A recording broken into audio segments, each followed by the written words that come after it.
Hello, happy Chanukah everyone. This is the PL-89 calendar. Something I've been working on for a long time. Well, I guess long is a relative term, but 12 years. August 2012 is when this was first made. August, September time. You can say Elul of Tafshin Ayin Beis. August, September time of 2012. And since it has a Hanukkah theme to it, I think it might be a good idea to do some explanation about it during Hanukkah time. The connection to Hanukkah is 8. This is a calendar that is based on 8-day weeks. 1, 2, 3, 4, 5, 6, 7, 8. 1, 2, 3, 4, 5, 6, 7, 8. It is based on verses, interestingly enough, that spell out 2025. And I didn't think about it, but it's interesting that today is the last day before 2025. In Leviticus chapter 25, verse 20, it talks about the sabbatical year. And it talks about well, let's just look at it so we can quote it clearly. A promise, basically, until I get there I can explain it. A promise that God makes for those who keep the sabbatical year and not to worry about not having enough. And God increasing up until the 8th and 9th year. And that is the secret behind the PL-89. One of the secrets behind 89 is 8 and 9. And Hanukkah, the connection to Hanukkah is that in a Chanukiah you have 8, but you also have 9. And the Shamas, or Shamash, depending how you pronounce it, on your pronunciation, is actually, from what I've observed, has become like another candle. Really, it's another. It's there. I mean, you're seeing, let's say, on the 8th night of Hanukkah, you're seeing 9 lights, and every night you're seeing one more than what it is. So it has the effect of just another candle, really. But 20 says this. Leviticus 25, verse 20, which can spell out, rearrange 2025. And if you should say, what will we eat in the 7th year? We will not sow and we will not gather in our produce. Okay. And then God says, know that I will command my blessing for you in the 6th year, and it will yield produce for 3 years. And you will sow in the 8th year while still eating from the old crops until the 9th year. Right there. Bam. That verse, in verse 22, is the basis of this calendar. Until the arrival of its crop, you will eat the old crop. The land shall not be sold permanently, for the land belongs to me, for you are strangers and temporary residents with me. Therefore, throughout the land of your possession, you shall give redemption for the land. Okay, and then it goes on to talking about redeeming inherited property. If your brother becomes destitute and sells some of his inherited property, his redeemer who is related to him shall come forth to redeem his brother's sale. Now, I think that's connected to this as well. Someone who comes and redeems the family field or something like that. And that's, I think, the subject of the Haftorah with Jeremiah and Hanamel ben Shulam in Jeremiah, I think, 17. I think it is. No, Jeremiah 32. I can't remember. Anyway, but at any rate, the purpose of this calendar is 3 things. immediately: the sun, the moon, and something called planet Mercury. And when I say something called planet Mercury, I'm saying that because Mercury is this mysterious thing. Now, you're going to tell me that there's a lot of published data about planet Mercury, right? There's satellites and all kinds of studies on planet Mercury. But this is I don't know, disclaimer is the word, but this is the thing. There's new information that we find all the time that made us think that we didn't know anything that we were talking about before.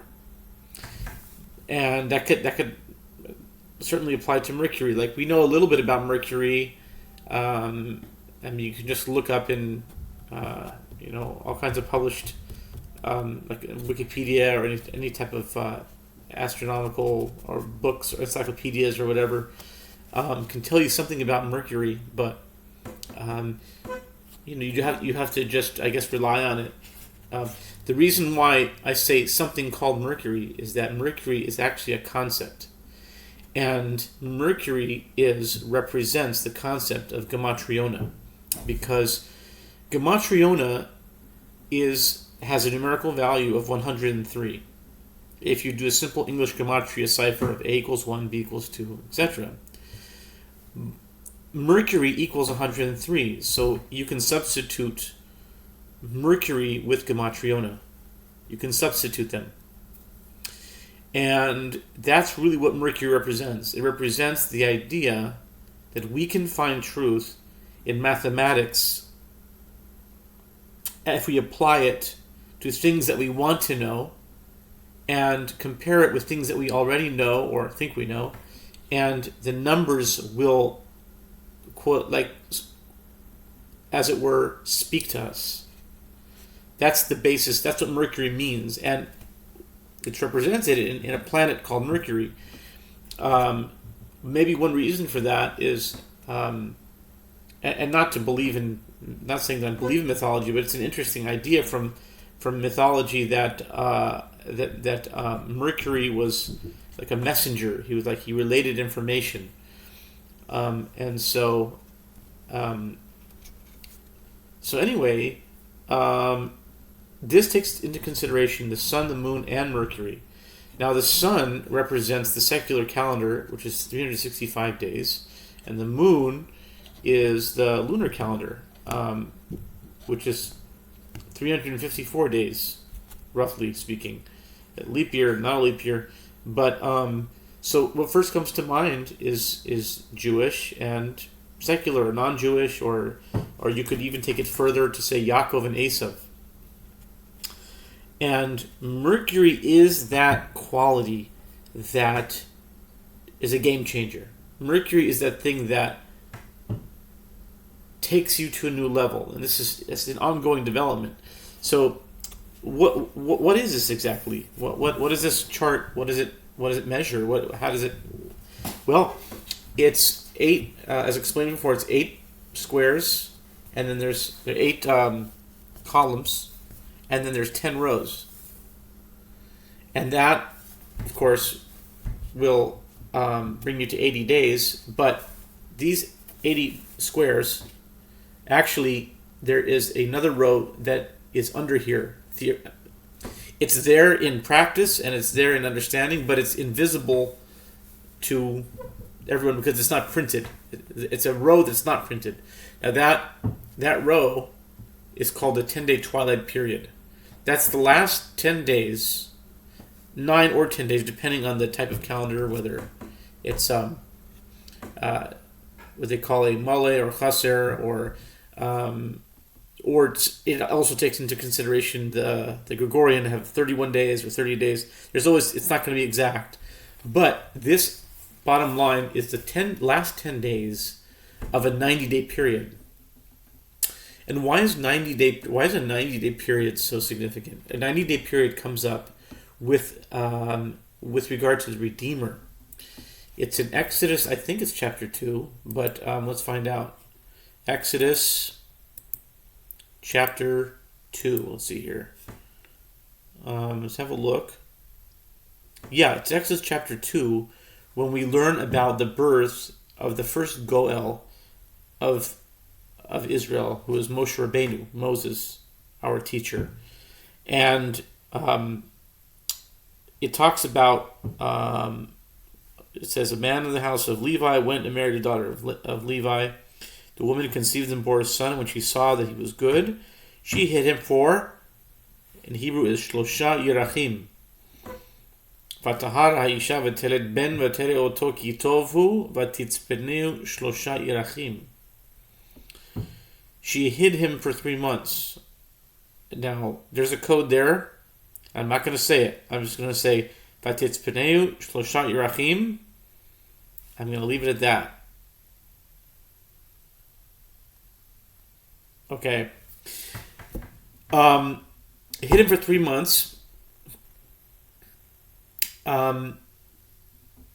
And she couldn't hide him anymore. It says,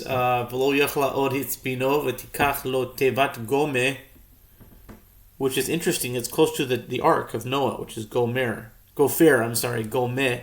but Gopher. Okay. ותחמרה בחמר ובזפת ותשם בה את הילד ותשם בסוף על שפת היאור. So this is the beginning of the redemption story. This is when the Redeemer was born, and Goel has a numerical value of 40, and 40 is a huge number in this. It's a number in the calculus, in the calculating process. I don't mean calculus like studying arcs and waves, whatever that. But I'm talking about the calculating process of is based on 40, because you have 2 months in this period. You have 80 days, right? 80 days plus the 10-day twilight, and then but if you just take away the 10-day twilight, you just see what's here. You see 40, and that's a month, and then another 40, so it's 2 months, and each month has 5 weeks in it. Because 5 times 8 is 40. But 40 equals Goel. Gimel is 3. Vav is 6. That's 9. Aleph is 1. That's 10. And Lamed is 30. 10 and 30 is 40. So you have a mem, and that's a huge study by itself, about the mem and the backwards mem. I'm sorry, the final mem that's actually put in the beginning of the word in Isaiah. I think it's in 9. Lamarbe Misra, the government. Lamarbe will be great. I don't want to misquote it, but anyway, there's a final mem that's actually put at the beginning of the word. That you don't see that very often, and that is the secret of the 2 mems. The mem. I shouldn't say 2 mems. It's just the mem in general, but that's basically.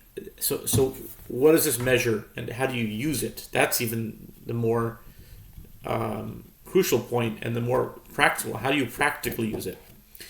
Well, that's going to take a long time to explain, and I'm approaching 15 minutes. I don't like to keep these videos more than 15 minutes. So what I'll do is just say that from this one preliminary introduction, this PL-89 calendar is a meditative. It's a meditation that you apply to information that you use, and it doesn't matter what company or what business or what anything that you're in. You apply it to the mathematical process of the PL-89, and it creates an order. It creates a cycle, and that's where I'll keep it for now. That's the purpose of it, and I have been using it within the spice trade in the food industry, but you can use it theoretically for anything, for insurance, for real estate, for finance. Happy Chanukah, everyone.